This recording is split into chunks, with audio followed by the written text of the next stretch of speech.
까닭 없이 하나님을 경외할 수 있는가? 까닭 없이 하나님을 경외할 수 있는가라는 제목을 가지고 말씀을 나누도록 하겠습니다.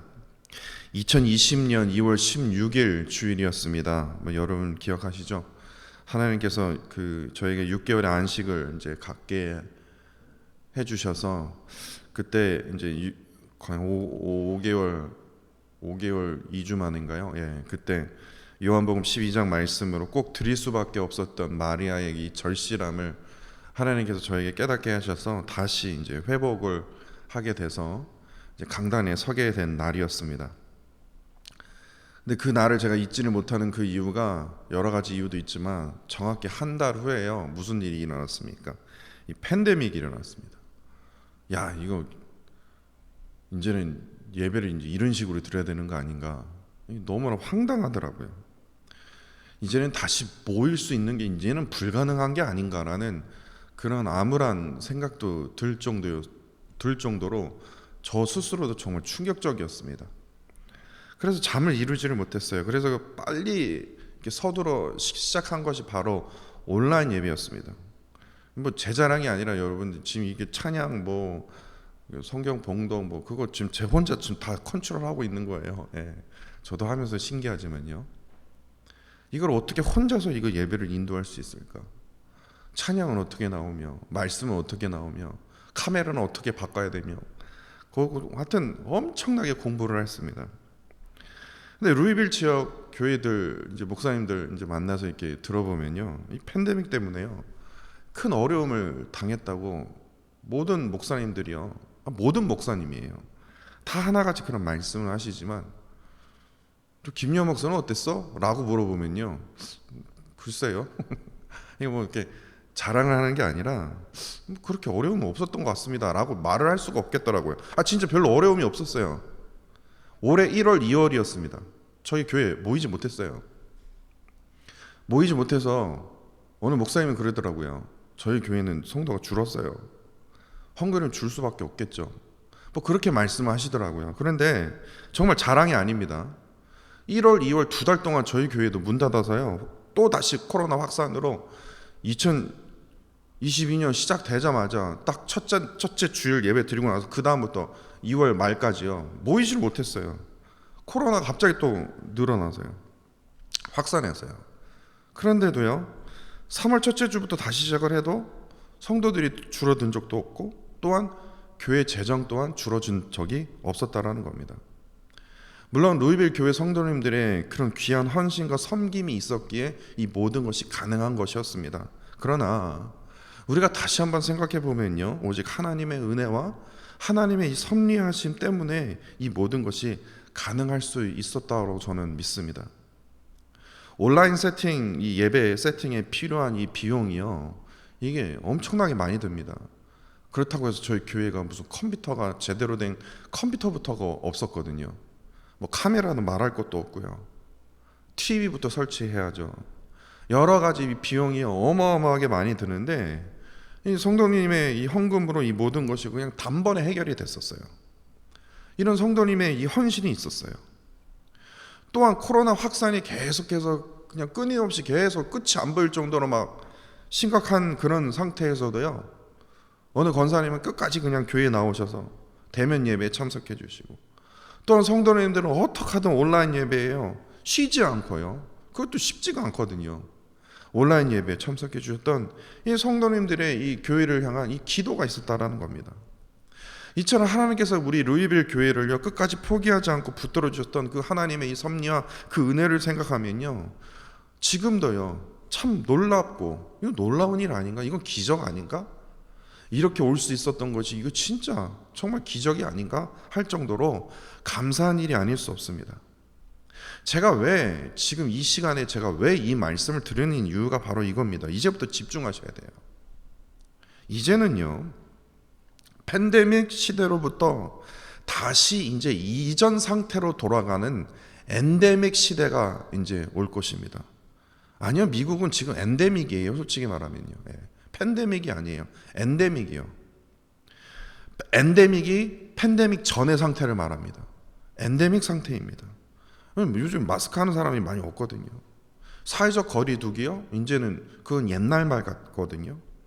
사회적 거리두기 때문에 온라인 예배가 시작됐으나 이제는요, 이전 상태로 돌아가는, 이 팬데믹 전의 상태로 이제는 조금씩 돌아가고 있는데, 이전 상태로 돌아가는 이 엔데믹으로 접어가는 이 상태에서요, 우리가 이 온라인 예배를요, 그냥 예배를 드리는 도구가 아니라 이제는 이 온라인 예배를 복음을 전하는 그 도구로 사용해야 된다라는 겁니다. 다시 말해서 팬데믹 시대에서만 우리가 계속해서 머물러 있어서는 안 된다라는 거예요. 엔데믹 시대로 이제 넘어가는 중입니다. 엔데믹이 뭐야? 이러시면 안 돼요. 왜냐? 거기에 맞춰서 우리가 준비해야 되는 거거든요. 사업자도 마찬가지고 교회도 마찬가지라는 겁니다. 우리 루이빌 교회가 반드시 나아가야 할 이 엔데믹 시대를 준비하면서 그 방향을 우리는 반드시 찾아야 된다라는 겁니다. 이러한 고민을 할 수밖에 없어요. 그 수많은 그 답변들 가운데 제일 중요한 게, 다시 말해서 이 엔데믹 시대를 위해서 우리 루이빌 교회가 무엇에 이제 제일 먼저요. 수많은 것들 중에서 제일 먼저 준비해야 될 게 무엇일까?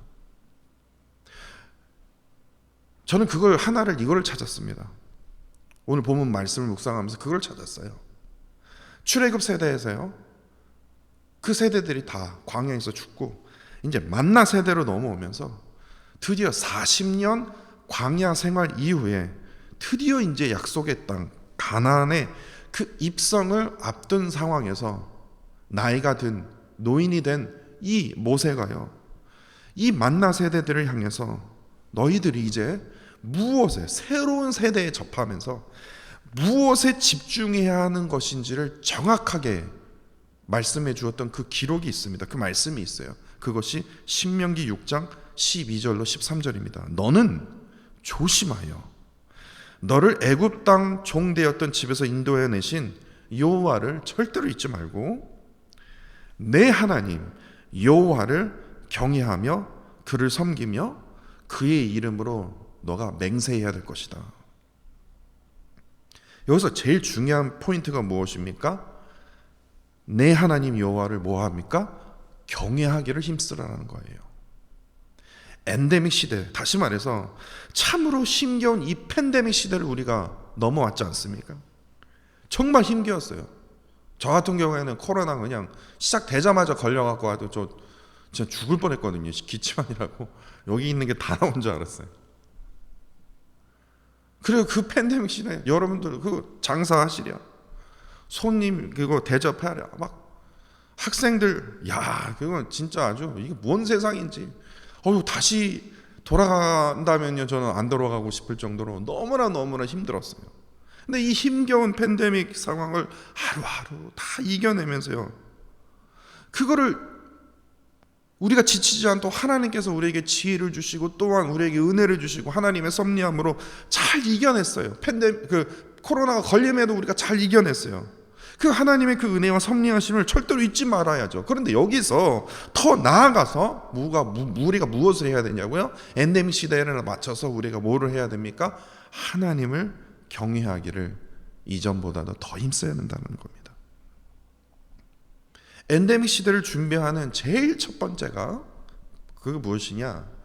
하나님을 경외하기를 힘써야 된다는 거예요. 사실 모세뿐만 아니라 새로운 시대를 접한 모든 신앙의 선조들은요, 뭐를 제일 먼저 시작을 했냐? 하나님을 경외하기를 힘썼다라는 겁니다. 왜냐? 왜 그랬을까요? 모세뿐만 아니라 다윗도 그랬고요, 모든 신앙의 선조들이 다 하나님을 경외하기를 힘썼어요. 왜 그러냐?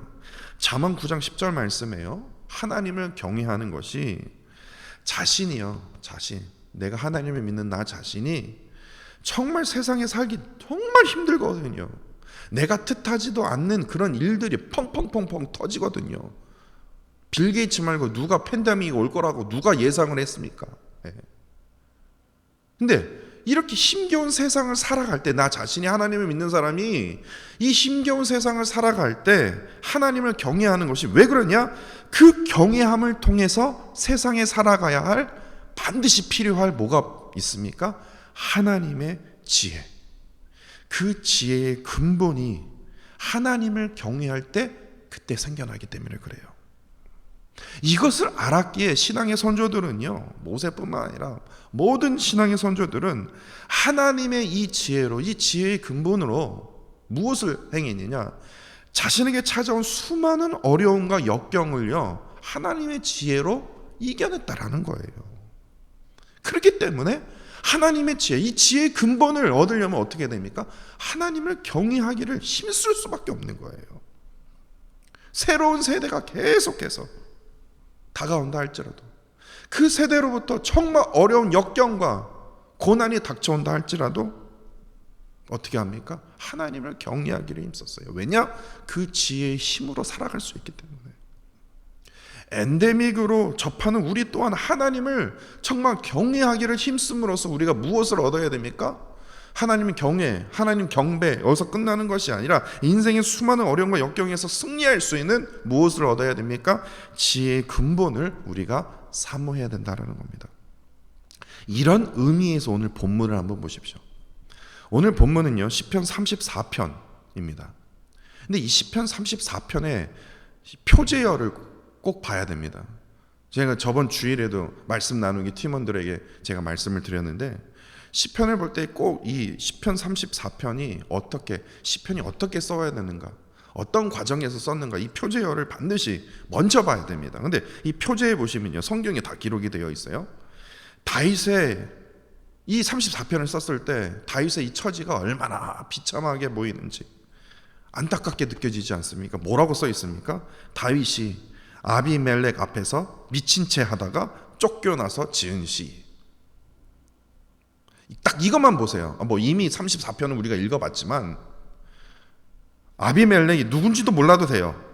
근데 이 아비멜렉 앞에서 미친 채 하다가 어떻게 해요? 쫓겨났대요. 아니 저 미친놈이네 그러면서 에이 꺼져라 그러면서 그냥 다윗을 쫓아낸 거예요. 그리고 나서 겨우 목숨을 구해서 어떻게 해요? 쓴 시예요. 그러면 34편의 내용이 어떻게 전개될지 상상이 되지 않습니까?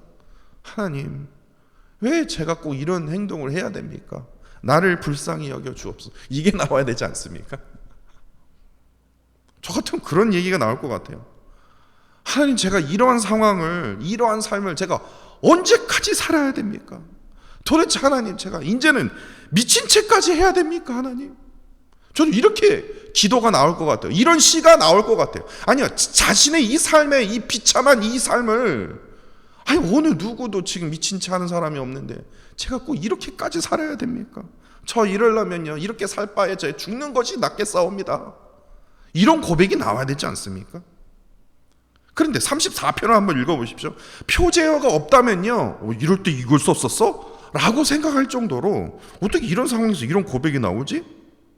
이게 진짜 다윗이 진짜로 미친 채 하다가 쓴 시 맞을까? 다시 한번 읽어보세요.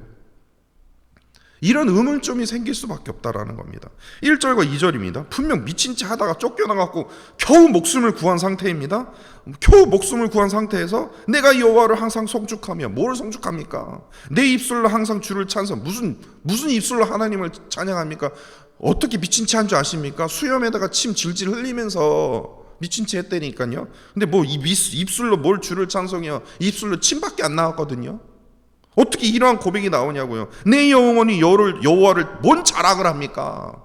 자기 목숨도 못 구해갖고 저러고 있는데 다른 사람은 아이고 다윗 진짜 불쌍하게 사네. 너가 믿는 여호와라면 난 안 믿을랜다 이렇게 얘기하죠. 내 영혼이 여호와를 자랑하니니 공고한 자들이 이를 듣고 기뻐하리라. 무슨 공고한 자들이 너 말을 듣고 미친 채다가 겨우 살아나는데 뭔 소리야? 한번 보세요. 1절 2절만 보시면요, 이게 제정신인가 할 정도로요. 어떻게 지금 이러한 상황에서 이러한 고백이 나올 수 있습니까? 이게 가능합니까? 근데요, 시편 34편은요 분명히, 이건 실수가 아닙니다. 분명히 다윗이 깊은 고통 가운데 썼던 시입니다. 그 정확한 사건이 어디에 기록이 되어 있냐? 사무엘상 21장 10절부터 보시면요, 그 이야기가 있습니다. 다윗이 정말 참으로 비참하고도 힘겨운 이야기가 이 사무엘상 21장 10절부터 기록이 되어 있는데, 제가 짧게 스토리를 제가 설명해 드릴게요. 사울 왕이요, 다윗이 꼴보기 싫거든요. 왜냐면 나는 좀 낮아지는 것 같고 왕인데 내가. 근데 다윗은 사람들이 너무 좋아하니까. 왜냐면 다윗이 골리앗을 죽였거든요. 그래서 다윗을 죽이기 위해서 어떻게 합니까? 다윗이 이제 막 잘 피하고 댕겼는데, 그 다윗의 이 포위망이 점점 이제 좁아든 겁니다. 그러면 사울 왕이 자기 그냥 부하들 다 끌고 다윗을 죽이려고 아주 그냥 눈에 혈안이 되어 있거든요. 그러니까 다윗이 어떻게 해요? 이제는 이스라엘 땅에서 이제 피하는 것도 이제는 할 수 없는 거예요. 그래서 결국에 다윗이 어디에 피했냐? 블레셋 땅으로, 이스라엘 적군인 이 블레셋 땅으로 급하게 피하게 됐습니다. 그러니까 그만큼 급박한 상황인 거예요. 그런데 어디에 피한 줄 아십니까? 참 하나님 너무 아시지. 그 피한 땅이요, 자기가 골리앗을 죽였는데 그 골리앗의 고향으로 들어간 거예요. 하필이면 왜 블레셋의 그 많은 땅 중에 왜 하필이면 왜 가드 땅으로 들어간 거예요.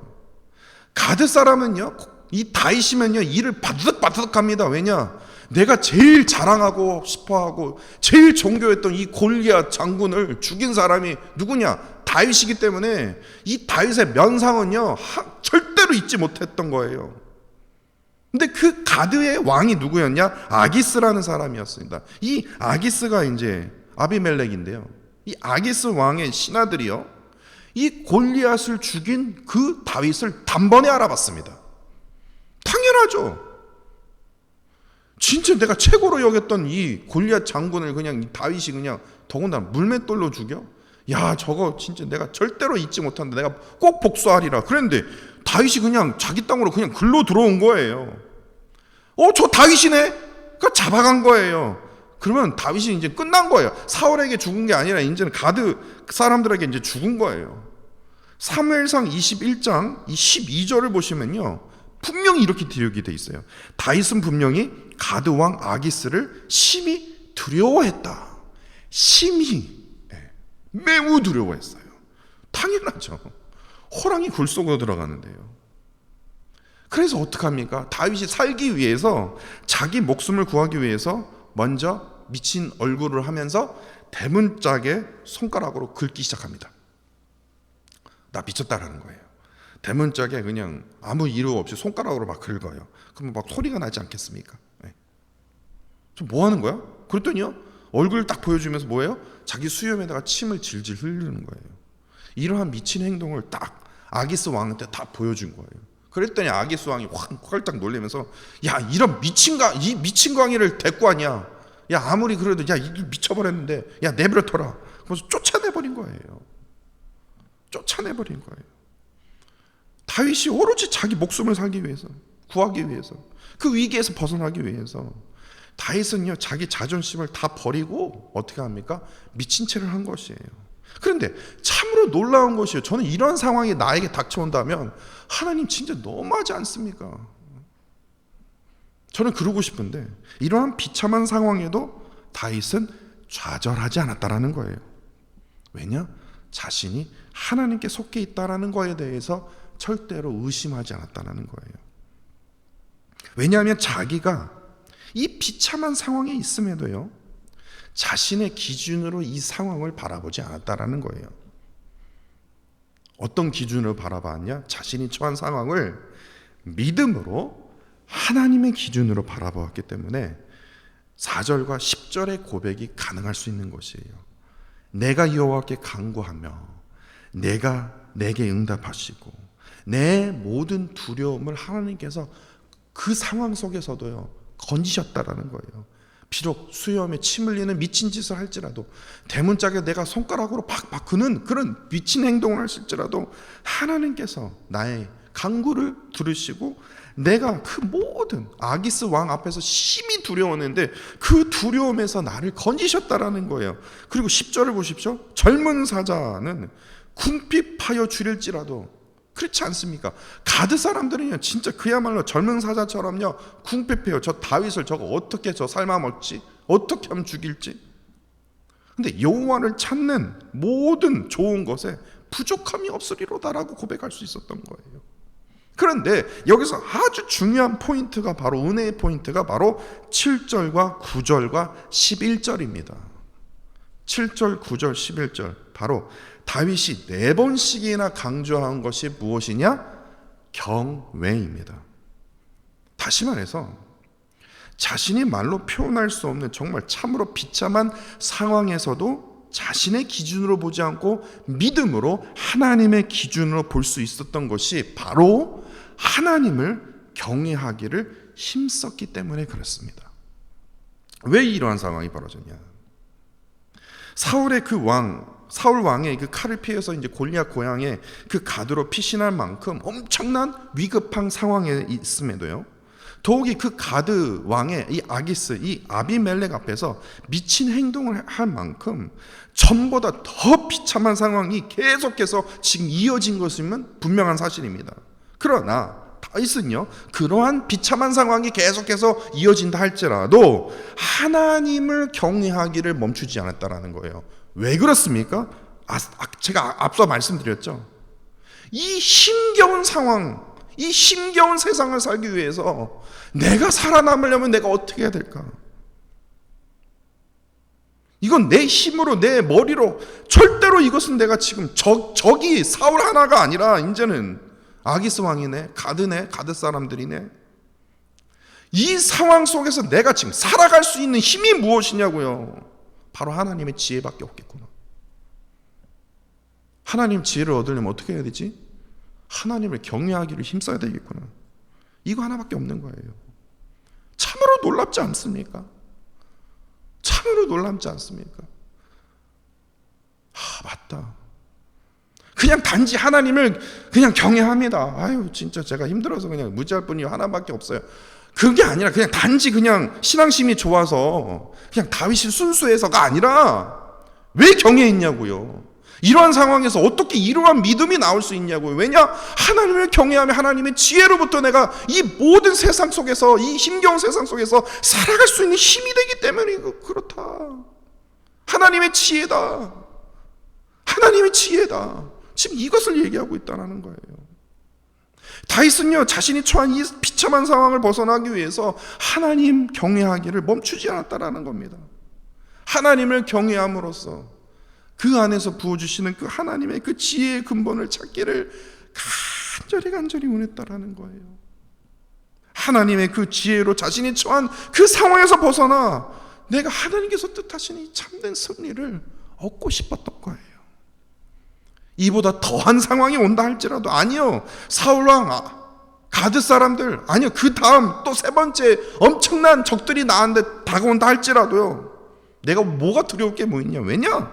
하나님의 지혜만 있다면 그보다 더한 역경이 찾아온다 할지라도, 적군이 찾아온다 할지라도 나는 능히 승리할 수 있다 라는 그 믿음 때문에요, 나의 기준으로 보지 않고 믿음으로 하나님의 기준으로 바라보면서 하나님을 경외하기를 힘썼다라는 겁니다. 그렇기 때문에 오늘 시편 34편이 존재할 수 있는 겁니다.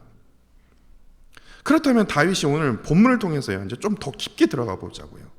하나님을 경외하려면요, 구체적으로 어떻게 행해야 되는 겁니까? 다윗이 이것까지 말합니다. 그래서 다윗은 하나님을 경외하는 법 3가지를 말합니다. 어려운 게 아닙니다. 되게 간단합니다. 첫 번째 13절입니다. 하나님을 경외하기 위해서는 금식해라, 교회만 찾아가라, 뭐 제사를 열심히 드려라, 그런 게 아니에요. 아주 간단합니다. 제일 첫 번째 3가지입니다. 하나님을 경외하는 법 첫 번째 13절입니다. 혀를 악에서 금하고 입술을 거짓을 말하지 않는 겁니다. 이게 제일 먼저가 돼야 돼요. 특히 악한 말이요, 적들만 보면 악한 말이 나올 수밖에 없어요. 헌담이 나올 수밖에 없어요. 시기와 질투 분리시키는 말을 금하고 아무리 어려운 상황에 처했음에도 뭐예요? 항상 긍정적으로 생각하라는 거예요. 거짓으로 남을 속여서 살아갈 생각하지 말라는 거예요. 거짓으로 남을 속여서 자신의 유익을 삼지 말라는 거예요. 이거는 적들이나 하는, 악한 자들이라 하는 행위니까 내 입을 지금 단속하는 겁니다. 내 혀를 단속하는 것이에요. 왜냐? 내 입과 혀가요, 단속하지 못하면 내 몸이 다 망가져 버리거든요. 두 번째로 14절입니다. 입과 혀를 단속하는 것뿐만 아니라 악한 행위를 버리고 뭐예요? 제일 중요한 게 이겁니다. 선으로 행하고 화평을 구하라는 거예요. 다윗은요, 지금 이게 무슨 말이냐? 선으로 악을 갚으라는 거예요. 너가 칼을 찔렀어? 그럼 내가 칼 2번 찌르마. 이게 아니라는 거예요. 너가 내 친구 죽였어? 그럼 내가 너 자식을 죽이마. 이게 아니라는 거예요. 그랬으면 다윗은요, 절대로 살아남지 못한다라는 거예요. 악행은요, 반드시 버려야 된다라는 겁니다. 악한 자가 나를 악한다 할지라도 내가 그 악행으로 갚는 것이 아니라는 겁니다. 습관적인 이 악한 행동이 있다면 반드시 돌이켜 하나님의 선하심에 따라서요, 행하면서 뭐예요? 주의 화평을 나누래요. 주의 화평을 나누면서 선으로 뭡니까? 악을 이기라는 겁니다. 세 번째 22절입니다. 잘못을 저질렀을 때 입을 단속하고 내 행위를 다 단속하고 했는데도요, 잘못을 저지를 때가 있거든요. 그러면 잘못을 저지를 때 어떻게 해요? 여호와께로 가라는 거예요. 여호와께로 피라는 거예요. 사실 우리가 연약함에 죄를 지었을 때 아담과 하와도 그랬지만 죄를 지었을 때 어떻게 합니까? 하나님을 더 멀리하게 되거든요. 이게 특징입니다. 내가 죄를 지으면요, 하나님을 더 멀리하게 돼요. 그런데요, 하나님을 사랑하고 하나님을 경외하는 자는요, 내가 죄를 지을 수 있어요. 죄를 지으면요, 어떻게 하면 하나님 앞에 더 가까이 갑니다. 여기서 다윗이 이렇게 말하지 않습니까? 내가 죄를 잘못 저질렀을 때 하나님께 나아가기만 하면 어떻게 돼요? 우리의 영혼을 어떻게 해요? 속량하신다라고 다윗은 고백하지 않습니까? 이게 무슨 말이냐? 그만큼 하나님께 가까이 나가기만 하면 자비하신 하나님께서, 긍휼하신 하나님께서 어떻게 해요? 우리에게 은혜를 베풀어 주시고 우리를 어떻게 용서하여 주신다라는 거예요. 가까이 가라는 거예요. 이처럼 하나님을 경외한다는 것은 반드시 뭡니까? 말과 행동에서 구체적으로 나와 있다라는 거예요. 구체적으로요. 하나님을 경외한다면서 내 혀에서 악한 말이 나올 수 없습니다. 내 입술에서 거짓이 나올 수가 없어요. 하나님을 경외한다고 하면서 악을 악으로 갚는다? 이건 참으로 나쁜 행위입니다. 하나님을 경외한다고 하면서 죄를 지었을 때 하나님을 더 멀리한다? 이것은 절대로 있을 수가 없는 것이에요. 하나님을 경외하는 자는요, 반드시 말과 행동으로, 하나님 보시기에 정직한 말과 올바른 행동으로 하나님의 그 지혜의 근본을 나타내 보일 수 있다라는 게 바로 오늘 본문이 다윗이 주장하고 있는 겁니다.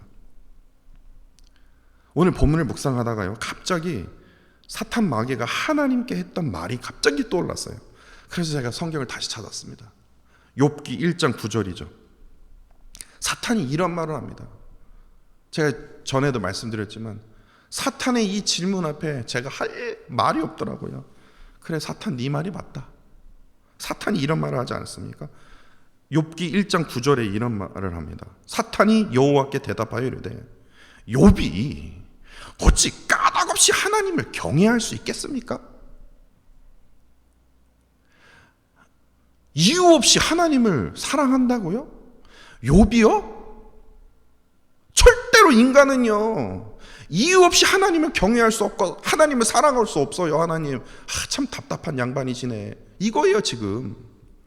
근데 하나님은요, 욥이 자신을 경외하고 악에서 떠난 경건한 자다라고 말했어도요, 사탄은 에이고 하나님 참 답답하시네.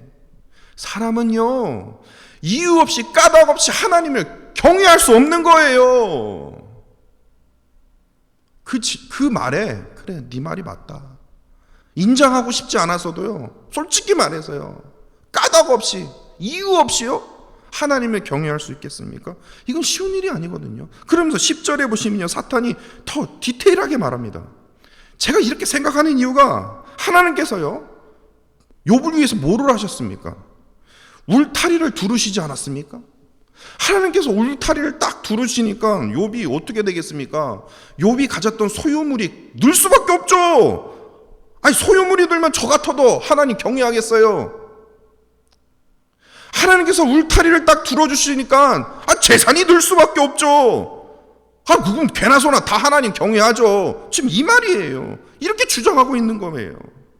다시 말해서 사탄 마귀는요, 인간은요, 어떠한 이익 없이, 어떠한 조건 없이 순수한 마음, 무슨 순수한 마음이냐? 하나님을 그러한 마음으로 믿는 것은 이건 불가능한 거다. 이게 인간이다. 특정한 조건 때문에 하나님을 경외한다고 지금 사탄이 주장하고 있는 것이에요. 그렇지 않습니까? 그렇지 않냐고요. 그런데 사탄은요, 욥에게 이런 질문을 던지고 있습니다. 욥아, 너가 하나님을 믿는 이유가 뭐냐? 욥은 하나님께서 울타름의 그 두루심으로 오는 그 복을 기대하지 않고서도 욥, 너가 하나님을 경외할 수 있냐? 지금 사탄이 지금 욥에게 이걸 묻고 있는 것이에요. 사탄은요, 통일하게도 우리에게도 묻고 있어요. 너는 어떠한 조건, 이익, 보상 없이 하나님을 온전히 섬길 수 있냐?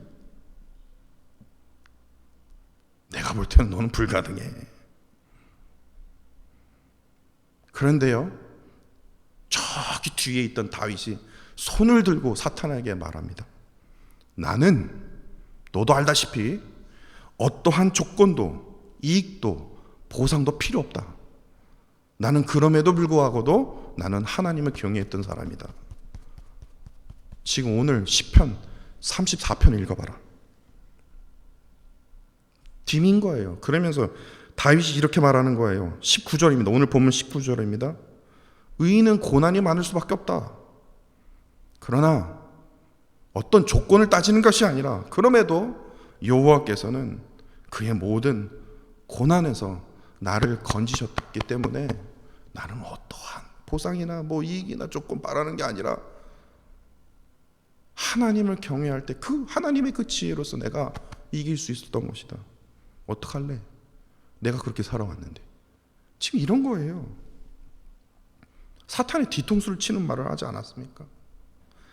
의인에게 허락된 이 사탄이 주는 이 고난이 있음에도요, 하나님께서 반드시 우리를 고난으로부터 구원해 주시라는 그 믿음 때문에, 왜냐? 하나님께서 지혜를 주시거든요. 그 상황 속에서 이겨낼 수 있는 그 지혜를 주시거든요. 그렇기 때문에 어떠한 조건이나 이익이나 보상을 어떻게 해요? 절대로 따질 수 없다라는 겁니다. 온전히 하나님을 신뢰할 때, 하나님을 경외할 때 사탄이 주는 모든 그 시험에서 능히 승리할 수 있는 그 지혜의 근본을 우리가 하나님을 경외할 때 얻게 되기 때문에 그렇습니다. 이러한 그 경외함이 주는 그 지혜의 근본을 우리가 삼아야 된다는 겁니다. 그렇기 때문에 우리 아이들에게 어떻게 합니까? 어떻게든 하나님의 말씀 계속 뒤밀어야 돼요. 읽지를 않는데 어떡하겠습니까? 그러면 말로요, 내가 받은 은혜를 나눠야 돼요. 아이들과 대화를 해야 된다는 겁니다. 하나님을 경외하는 것이 이만큼 중요하다. SAT 하나 더 점수, ACT에 점수 하나 더 받는 것보다 더 중요하다. 하나님의 말씀. 아니 무슨 SAT, ACT로 만약에 잘 받아서요. 제가 어저께 저기 설리반 대학교 가서 강의를 들었는데, 야, 3년 만에 닥터가 되더라고요. 파머시 3년 프로그램이 있던데, 야, 3년이면 그냥 기본 에버리지가 거의 $120,000더라고요. 기본 에버리지가요. 와, 1억이 넘네. 있으면 뭐 하냐고요. 파머시 되고 닥터 되면 만사 인생이 할렐루야입니까? 그러면 좋겠어요. 그러면 오늘 34편 필요 없죠. 1억 이상 보면 해피하냐고요. 1억은 좀 부족한데 10억 정도는 그러니까 10억 벌면 그러면 오늘 보면 말씀 들을 이유가 없어요. 돈이 전부냐고요. 돈이 있을 때 세상의 모든 주는 그 역경에서 이겨낼 수 있냐고요. 더 본질을 찾아야 되지 않습니까? 그것이 하나님의 지혜 아닙니까? 하나님에게 지혜가 있어야 돈을 벌 수 있는 거고, 하나님의 지혜가 있어야 그 돈을 벌었을 때 지혜롭게 사용할 수 있는 거고, 하나님의 지혜가 있어야 저번 주일에 제가 말씀드렸죠. 어떻게 죽는 것이 아니라 어떻게 하나님의 뜻에 따라 올바르게 살 수 있는 그 방법, 그 올바른 그 지혜를 우리가 깨닫게 되는 거 아닙니까? 하나님의 지혜, 하나님 우리 자녀들에게 하나님의 지혜를 더하여 주옵소서. 또한 내가 부모로서, 내가 가장으로서 하나님의 지혜로 우리 가정을 이끌 수 있도록 하나님, 나의 생각과 나의 어떤 그런 판단을 의지하는 것이 아니라 하나님의 지혜로 그 가정을 이끌 수 있도록, 아이들을 키울 수 있도록 하나님 은혜를 더해 달라고 우리가 기도해야 되지 않습니까? 그렇기 때문에 말씀을 우리가 사모해야 된다는 겁니다. 이러한 하나님을 경외함이 주는 이 지혜의 그 근본을요, 늘 사모하시기를 간절히 원합니다. 그렇게 사모하는 저와 사랑하는 성도 여러분들이 되시기를 간절히 원합니다. 기도하겠습니다. 인간은 어떤 조건 없이, 어떤 이익 없이, 보상 없이 하나님을 온전히 경외할 수 없다고 사탄은 끝까지 주장하지만, 오늘 본문의 다윗은요, 사탄의 이러한 주장에 터무니없는 말이라고 직접 말과 행동으로 보여주었던 위대한 신앙인의 그 모습을 발견하게 되었습니다. 다윗과 너무나 비교되는 우리의 신앙이 솔직히 말해서 참으로 부끄럽게 느껴지지만, 우리가 이 부끄러움의 이 신앙을 뛰어넘어 오늘 본문의 그 다윗의 신앙과 그 믿음을 간절히 본받기를 원합니다. 온전히 하나님을 경외할 때 그 안에서 나타내지는 그 하나님의 지혜, 그 지혜의 근본을 하나님 늘 사모하게 하여 주셔서 정말 힘겹고 험한 이 세상을 살아갈 때에 주께서 허락하신 지혜로 말미암아 늘 승리하는 삶을 살아가도록 힘과 용기를 부어 주옵소서. 하나님을 경외할 때 우리의 입과 입술이 악한 말이 아닌 선한 말만 터져 나오게 하시고, 악을 악으로 갚는 것이 아니라 선으로 악을 갚게 하시고, 또한 우리가 연약함으로 죄를 지었을 때 하나님을 멀리하는 것이 아니라 하나님께로 피하는, 더 가까이 나아가는 주님의 백성으로 살아갈 수 있도록 주님 인도하여 주옵소서.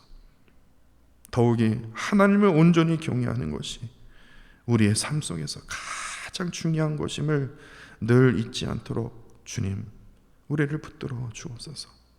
주님 사랑합니다. 감사드리며 예수 그리스도 이름으로 기도합니다. 아멘. 아멘.